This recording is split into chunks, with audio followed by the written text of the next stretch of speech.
Succah Daf Daled. Today's email comes from Mendy Werdiger. I sang last week at the Good Asiyum of Yumo. We had Baruch Hashem over 200,000 views. I've been learning Daf Yomi since my days in Yeshiva. I started Eruvin in 1975. That's about 6 cycles ago. I joined Yeshir about 2 weeks ago, and I absolutely love it. You give a new meaning to V'chai Bohem, V'loi Sheyamas Bohem. What a Lebedige Chaburi is referring to the full-fledged shir, the 45-minute shir. I would love to come and sing at the next Siyum on Masechet Sukkah Hashem Yerushalayim, right before Shosana. Halavai, thank you. I also plugged your shir at a Siyum in my shtibel in Staten Island, New York. Esher Koyach. Thank you, Reb Mendy. Succah Daf Daled. Rav Ashi, the author of the Gemara, gave Piskei Halachas. He gave a few halachas in our Gemara. He says as follows: if you have a sukkah that's taller than 20 amma, which the Mishnah said is possible, and he wants to reduce the height with blankets and pillows, it's not considered a reduction, even if he says so specifically on mevatel. Why? We have the concept, batla daito, it's a kaladam. If typical person doesn't do so, you can't go ahead and be mevatel your blankets. And now it goes something like this. It's very simple. If you have dirt or straw that you're mevatel, according to everybody, that's a bittul.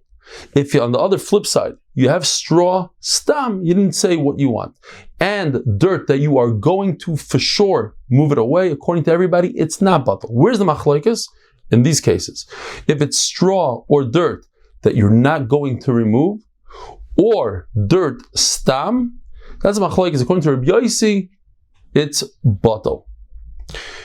If the sukkah is taller than 20 amma, but you have leaves that come into the 20 amma space, it depends. If the leaves themselves provide enough shade, they're more shade than sun, then it's as if the entire sukkah is under 20 amma and it's kosher.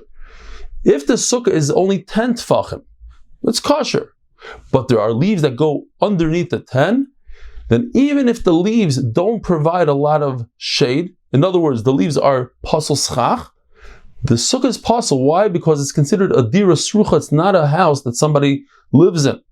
If you build a stage, which is 7 by 7 tfachim on the entire back wall, in other words, it touches 3 walls, the entire sukkah is kosher, even the part that's above 20 amma. Why? Because we have a concept called psal hayotz me'asukkah. If you have a sukkah that's kosher and the schach continues, even with just one wall, which is a pasel sukkah, one wall, the entire schach is kosher. If the stage, the platform, is on one side, only touching 2 walls, if there's less than 4 amma from the stage to the 3rd wall, we say a concept called doif and akuma, there's a bent wall, and this is a kosher sukkah. This halach of a bent wall, we say later on, if there's a skylight in the middle of a room, we say that the entire room is kosher, as long as there's no dalet amas from the skylight to the wall. But we cannot learn it from that halacha, because over there, all the walls are kosher walls, they're less than 20 amma. By us, the wall is more than 20 amma, it's pasel, and therefore, we're saying a chiddush that you could still say doif and akuma.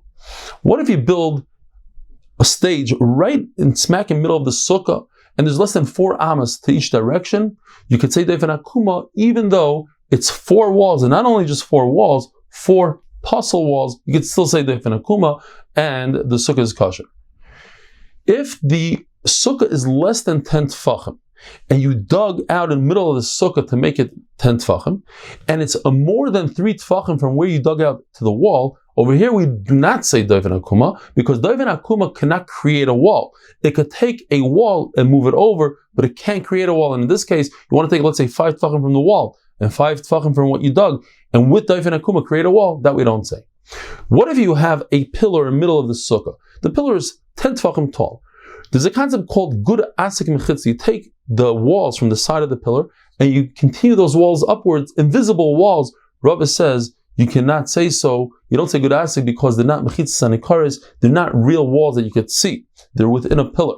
The Brisa says if you take 4 poles, like chuppah poles, and you place them down, then Rabbi Yaakov says that kind of sukkah is kosher if you just put schach on top of it. Why? Because we imagine as if you take these poles, even if they're round, and you carve out a 1x1 tefach L-shaped piece of wood. And those L-shapes create what we call dyumdim. When it comes to Shabbos and Eruvin, we say dyumdim, those are typically a amma by amma. By a sukkah, all you need is a tefach by a tefach. Rav Huna says, there's a machlokes when you place these beams, these poles, on the ground, and this is to show us how much Rabbi Yaakov believes in his svara that you could create dyumdim, you could carve out halachically from this pole and make it a kosher sukkah. But not only in the middle of the ground, but even on the edge of a rooftop, if you put these poles, Chachamim also will argue with Rabbi Yaakov and say it's possible, even though in that case there's something else called good asik. You could perhaps say that the walls of the house, and over here we have mechitzas hanikaris, because within the house you can see the walls. Nevertheless, Chachamim are mechulek, and they say this sukkah is possible. Have a wonderful day.